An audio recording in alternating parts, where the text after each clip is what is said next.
العسر له.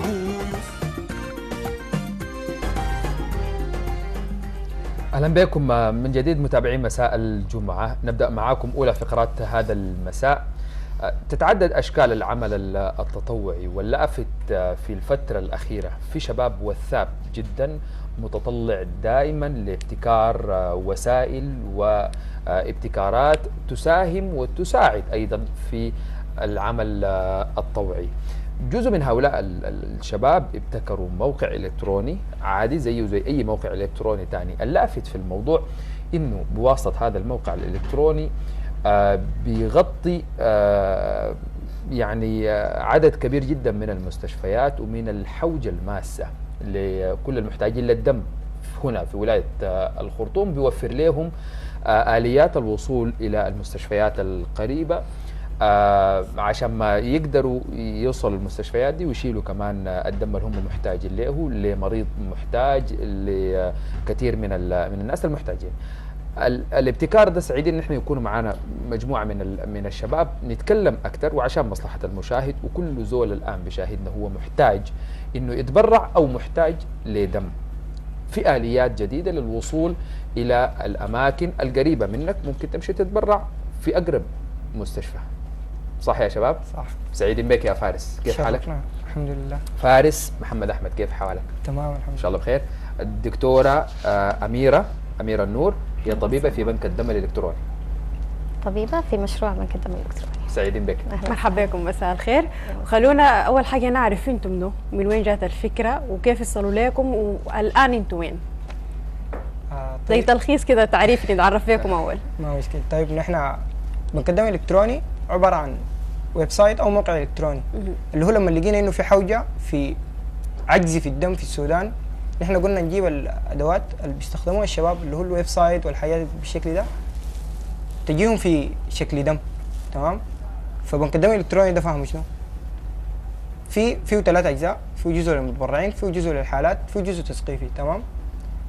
نحن بس مهمتنا انه نوصل الحوجه والمتبرع يعني يتواصلوا مع بعض في النص. كيف؟ يلا فسروا لنا اكثر. يعني الزول لما نسمع بنك الدم الالكتروني اكيد الان في ناس محتاجين، في ناس محتاجين يتبرعوا، وفي ناس محتاجين دم الان بيشاهدونا. يعني الان كيف يعني فكره انا اخش الويب سايت ده، شنو حالقى، شنو التطبيق اللي ممكن انا اعبيه، وشنو الاستماره، التفاصيل الموجوده في الويب سايت.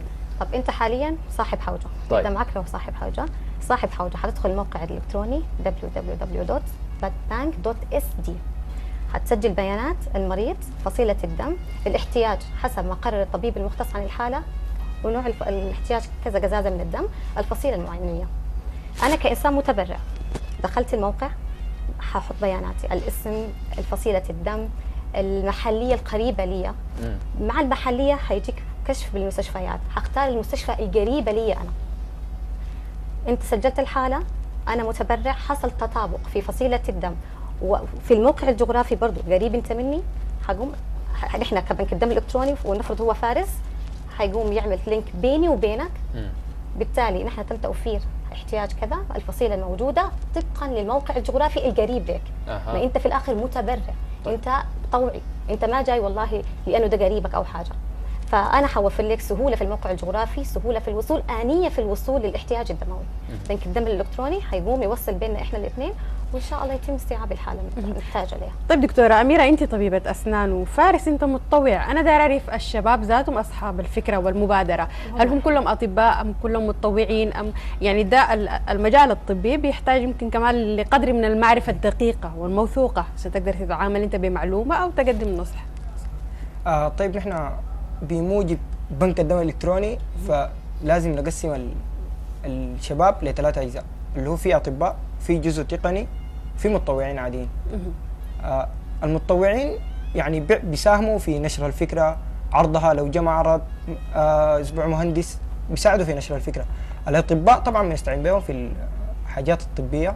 التقنيين يعني موقع الكتروني مسؤوليه من تصميم الموقع وربط الحالات مع بعض البعض. طيب في تنسيق ما بينكم وما بين بنك الدم المركزي ولا ما في تنسيق؟ طبعا نحن كالتالي بنقول نحن عباره عن وسيط، بنجيب المتبرع لصاحب الحوجه، او صاحب الحوجه حيوصل لمتبرع. نحن ما لوحدنا، بالتنسيق مع الجهات الرسميه اللي هي بنك الدم المركزي او الجهه الطبيه اللي لجأ لها المريض. نحن عباره عن رابط بنجيب ده ونوفر ده في التوقيت المناسب. عندكم اي سبونسرز او راعي او يعني بتحتاجوا بالتاكيد لدعم مادي في الموضوع ده؟ تمويل، ميزانيه؟ صح. لحد هسي ما في اي دعم او ما في اي راعي، لكن نحن شغالين شراكه تحت مجموعه من المنظمات. يعني في اخر تدشين لبنك الدم الالكتروني كنا شغالين حمله اسمها من دمنا عشان بلدنا، كانت شراكه مع اكثر من 20 منظمه، كانت في بنك الدم المركزي ستاك نفسه. فاكيد نحن محتاجين للشراكات بتاعت المنظمات بتاعت بنك الدم المركزي مع جميع المؤسسات، لكن من ناحيه بتاع الدعم لحد هسه ما بزول داعم، ما بزول جهود الفريق. يعني هو بنك الدم المركزي عباره، انا بقول هو طفل يحبو. نحن افتتحنا يوم 1/1، يعني المشروع افتتاحه رسميا 1/1/2015. فالى الفتره اللي فاتت ما كان في اي تبرعات او بس الفريق في بعضه. دخلنا زي ما قال فارس انه في الحمله اللي كانت من دمنا عشان بلدنا، دخلنا شاركنا فيها، هي في اكثر من 20 منظمه طوعيه، وفي عدد من الجمعيات والمنظمات الطوعيه ان شاء الله ناوي تخش معنا. طيب. لكن مبدئيا ما في. انا دا اعرف برضو مدى التفاعل، يعني الشباب اللي في سنكم او في دوركم او اكبر منكم او اصغر منكم، هل قدروا يستوعبوا الفكره بتاعت بنك الدم الالكتروني ولا؟ طيب. حجم التفاعل مع الفكره كان كيف؟ نحن قدرنا نحصل بدون اعلان لبنك الدم المركزي في الفتره التجريبيه اللي هو فاتت قبل يوم 1/1/2015 على اكثر من 350 حاله. يعني قدرنا نوصل اكثر من 350 متبرع لمكان الحاجه. بعد ما بدينا التدشين بتاعه اللي هو كان يوم 1 و2 و3، واخر يوم اللي هو كان امس كان في التدشين حاضر الأستاذ أحمد شقيري الإعلام المعروف. ما أجمله قلب يحمل هم أخيه، في العسر له يسر، في الحزن يواسيه. كن عونا للناس دوما،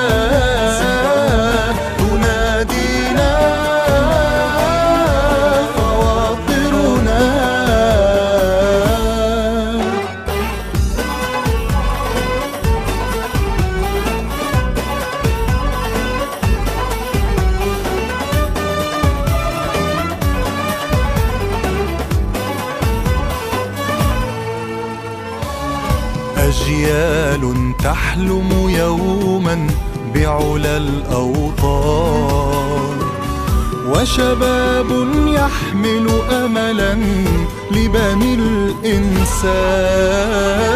نبني المجد لنرقاه وليقوى البنيان. كن بالناس رحيما، مد يد الإحسان. كن عونا